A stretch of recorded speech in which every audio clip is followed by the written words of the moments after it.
আসসালামু আলাইকুম। প্রিয় বন্ধুরা, আমরা প্রথমত অনেক ভাগ্যবান এই জন্য যে আল্লাহ তার সৃষ্টির সেরা হিসেবে আমাদের মানুষ বানিয়েছেন, দ্বিতীয়ত আমাদের মুসলমান বানিয়েছেন এবং তৃতীয়ত আমরা শেষ নবী হজরত মুহাম্মদ সাল্লাল্লাহু আলাইহি ওয়াসাল্লামের উম্মত। আল্লাহ তাআলা রাসূল সাল্লাল্লাহু আলাইহি ওয়াসাল্লামকে কতটা গুরুত্ব দিয়েছেন সেটা এই ঘটনার মাধ্যমে আমরা অনুধাবন করার চেষ্টা করতে পারি। কতটা প্রিয় হলে একজন বান্দাকে আল্লাহ তার একান্ত সান্নিধ্যে নিয়ে যান সেটা কল্পনাতীত। মিরাজের ঘটনা নবী জীবনের অতি গুরুত্বপূর্ণ অধ্যায়, নবীজির রিসালাতের অনেক বড় মুজিজা আর উম্মতে মুহাম্মাদির জন্য আল্লাহ প্রদত্ত একটি বড় নিয়ামত। এই ঘটনার মধ্য দিয়ে আল্লাহ তাআলা যেমন প্রিয় নবী মুহাম্মদ সাল্লাল্লাহু আলাইহি ওয়াসাল্লামের সম্মান আরও বৃদ্ধি করেছেন, তেমনি তার উচ্চ মর্যাদা সম্পর্কে অবগত করেছেন সৃষ্টি জগৎকে। ঘটনাটি আমি সংক্ষিপ্তভাবে বলার চেষ্টা করব ইনশাআল্লাহ। হিজরতের পূর্বের কথা।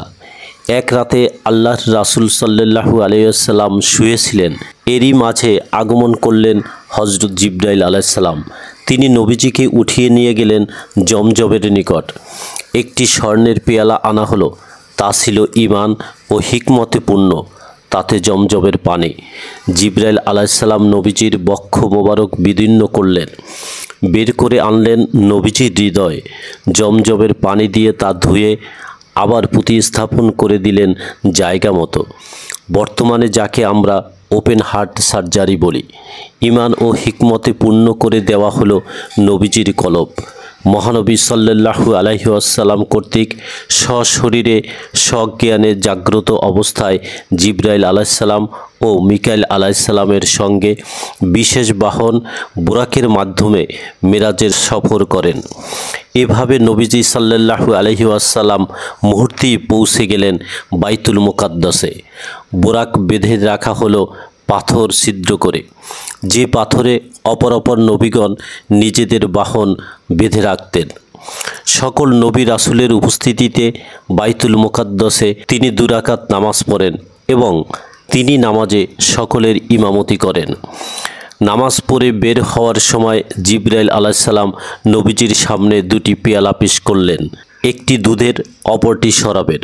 নবীজি দুধের পেয়ালা গ্রহণ করলেন। নবীজি মদের পেয়ালা নেয়ার পরিবর্তে দুধের পেয়ালা গ্রহণ করায় জিবরাইল আলাইহিস সালাম বলেন, আপনি যদি মদের পেয়ালা নিতেন তাহলে আপনার উম্মত বিভ্রান্ত হয়ে পড়ত। তিনি মসজিদুল হারাম থেকে মসজিদুল আকসা হয়ে প্রথম আসমানে গমন করেন। এ সফরে নবীজির সাথে ধারাবাহিকভাবে পূর্ববর্তী নবীগণের সাক্ষাৎ হয়। নবীজি যখন এক এক করে সপ্তম আসমান এবং সিদরাতুল মুনতাহা পর্যন্ত পৌঁছালেন, তখন জিবরাইল আলাইহিস সালাম বললেন, এ পর্যন্ত আমার সীমানা শেষ, এরপর আপনার যাওয়ার অনুমতি আছে।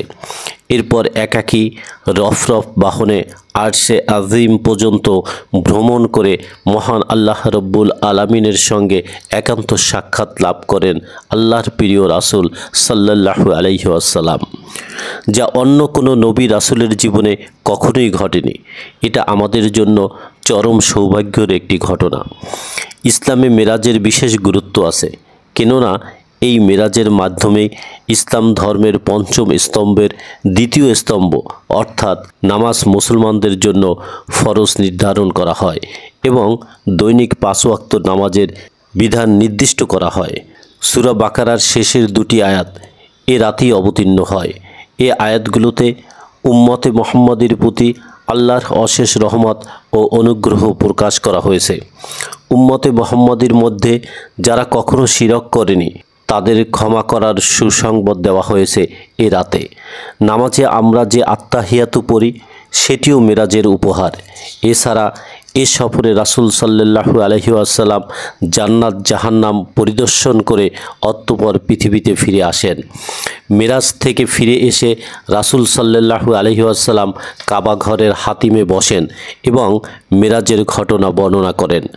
মুশরিকরা মিরাজের ঘটনা শুনে উপহাস ও কটাক্ষ করতে লাগলো, কিন্তু আবু বকর রাদিয়াল্লাহু তাআলা আনহু এ বিষয়ে সুদৃঢ় কণ্ঠে বলে উঠলেন, আমি তো এর চেয়ে আরও দূরের অনেক জটিল বিষয়েও তাকে বিশ্বাস করি। তার কাছে আসা আসমানি বার্তাগুলোর উপর রয়েছে আমার অটল বিশ্বাস ও সুদৃঢ় ঈমান। এই ঘটনা থেকেই আবু বকর রাদিয়াল্লাহু তাআলা আনহুকে সিদ্দিক উপাধি প্রদান করা হয়। আল্লাহর রাসূল সাল্লাল্লাহু আলাইহি ওয়াসাল্লাম মিরাজ থেকে ফিরে আসার পর সূরা বনী ইসরাইলের 22 থেকে 37 নং আয়াতের মাধ্যমে 14 দফা মানবজাতির সামনে পেশ করেন। উক্ত দফাসমূহ আমি আমাদের জানার জন্য আপনাদের সামনে উপস্থাপন করার চেষ্টা করব। 1. আল্লাহর সাথে কাউকে শরিক করো না, তাহলে তুমি নিন্দিত ও অসহায় হয়ে পড়বে, আর তোমরা কেবল আল্লাহরই ইবাদত করো। 2. বাবা মার সাথে ভালো ব্যবহার করো।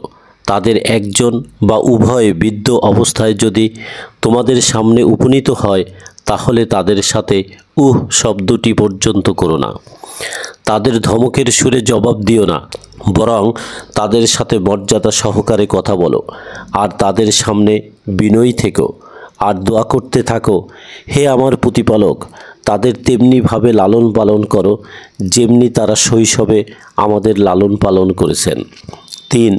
তোমাদের কৃতকর্মের জন্য আল্লাহর কাছে তওবা করো, তাহলে আল্লাহ তোমাদের অপরাধ ক্ষমা করে দিবেন।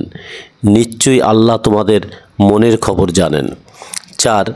আত্মীয় স্বজনকে তাদের অধিকার দাও, মিসকিন ও মুসাফিরদের হক আদায় করো। 5. অপব্যয় করো না, নিশ্চয়ই অপব্যয়কারী শয়তানের ভাই, আর শয়তান স্বীয় প্রতিপালকের প্রতি অকৃতজ্ঞ। 6. হকদারদেরকে হক আদায়ে তুমি যদি অপরাগ হও, তাহলে তাদের সাথে অত্যন্ত নম্রভাবে কথা বলো। 7. ব্যয়ের ক্ষেত্রে বেহিসাবি হয়ো না, আবার কৃপণতাও প্রদর্শন করো না। আল্লাহ যাকে চান রিজিক বাড়িয়ে দেন, যাকে চান কমিয়ে দেন। 8. দারিদ্র্যের ভয়ে সন্তান হত্যা করো না, নিশ্চয়ই এটা মহাপাপ। 9. জিনা ব্যভিচারের কাছেও যেও না, নিশ্চয়ই এটি নিকৃষ্ট ও গর্হিত কাজ। 10. কোনো জীবকে অন্যায়ভাবে হত্যা করো না। 11. এতিমের সম্পদের ধারে কাছেও যেও না। সম্পদের ব্যাপারে তার বয়ঃপ্রাপ্তি পর্যন্ত অপেক্ষা করো, আর প্রতিশ্রুতি সম্পর্কে সচেতন থেকো। নিশ্চয়ই সকলকে প্রতিশ্রুতি সম্পর্কে জিজ্ঞেস করা হবে। 12.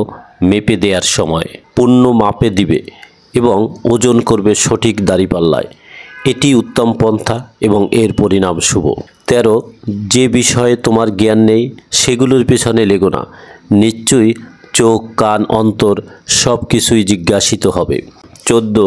জমিনে দম্ভ সহকারে চলো না, তুমি তো কখনো জমিনে ফাটল ধরাতে পারবে না ও উচ্চতায় কখনো পাহাড় সমান হতে পারবে না। বন্ধুরা, এই 14 দফাই শবে মেরাজের প্রকৃত শিক্ষা। আল্লাহ রাব্বুল আলামিন আমাদের জীবনে মেরাজের শিক্ষাসমূহ কাজে লাগানোর তৌফিক দিন। আমিন।